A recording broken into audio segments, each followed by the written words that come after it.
everyone. Welcome to Mr. U's Reviews. Today I'm reviewing Star Wars The Rise of Skywalker, which is the last film in the Skywalker saga.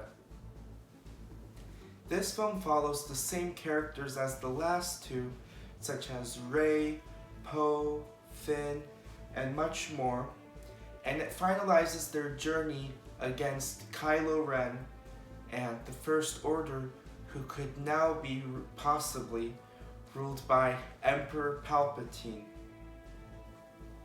As always, let's start off with the pros. The cast, which is the same cast in the last two films, do a great job like the past two films. You can feel the chemistry between all the characters and behind the scenes between all the actors, and when they need to deliver strong scenes, they give it their all.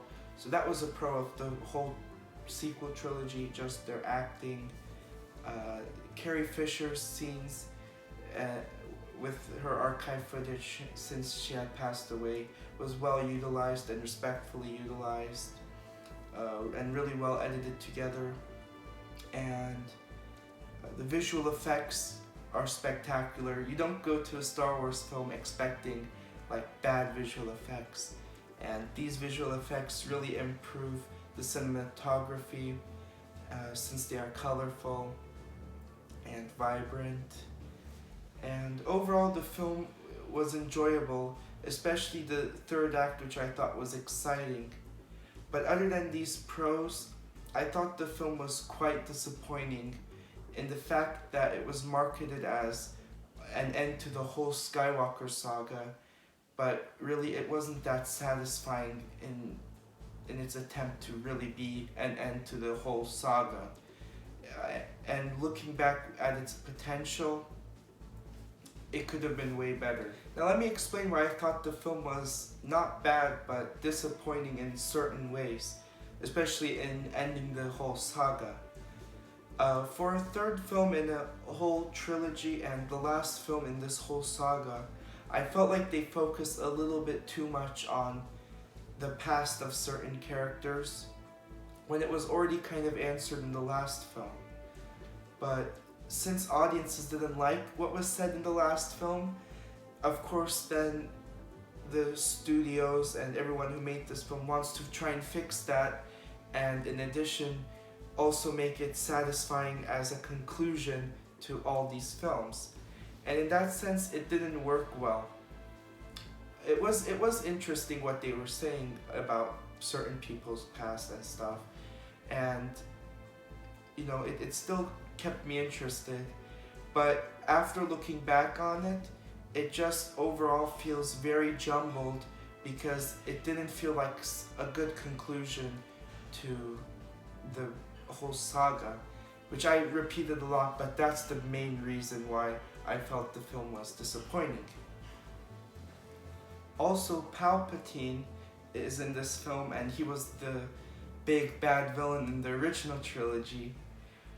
And since he's in this film, and there was no lead up to him from The Force Awakens or The Last Jedi, probably because they weren't planning to use him, but we'll never know. He feels very much forced and rushed into here, and like you just need to accept it, or else you'll just be thinking about it the whole movie, like why the heck is he here? I thought we were past this. I thought this was just part of the original trilogy. Now why are they doing it here? And you're left thinking, is it to try and connect it to the original trilogy? Or is it just trying to find some big villain, since as shown in The Last Jedi, you know, now they can't use that villain anymore. No spoilers. And yeah, he just felt rushed, and you know, he was cool to see towards the third act. No spoilers, but even throughout the film, in like when you first see him, there's like a bunch of lights like shining on him, trying to make him look menacing and mysterious. But we already know how he looks like. There's no mystery with his character. Unlike Snoke, who there was some mystery with him. They can't use him anymore. So I just wish they could have done a better lead up to Palpatine's character in this film, because he does feel very much randomly placed here and in this trilogy, in this story. Yeah, just little things like that.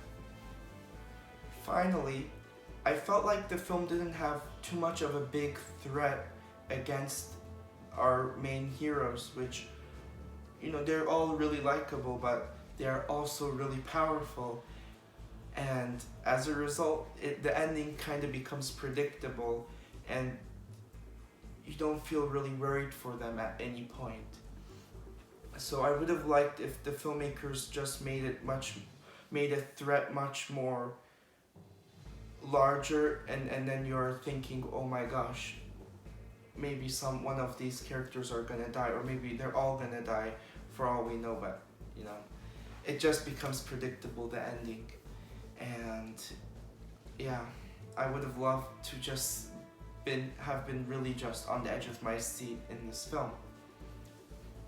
So all in all, Star Wars Rise of Skywalker wasn't a bad film, or a film that made me really angry, and it had some stuff to enjoy with the acting, the visuals, and the action sequences. They were all well done, and it can be understood that people really worked hard to make this film as best as they could with what they had, but they could have maybe even done better, especially with just trying to conclude this saga, because all the marketing, all the trailers say like the saga will end, or like experience the epic conclusion, stuff like that, and it creates lots of expectations that are really false and that this film didn't deliver on. And just looking back at the potential that this whole sequel trilogy had, looking back after I first watched The Force Awakens and feeling really excited, I can't help but feel kind of like, like it could have been much better. But oh well. I give Star Wars Rise of Skywalker a C+. And as always, don't forget your popcorn. Until next time, from Mr. U to you, stay tuned.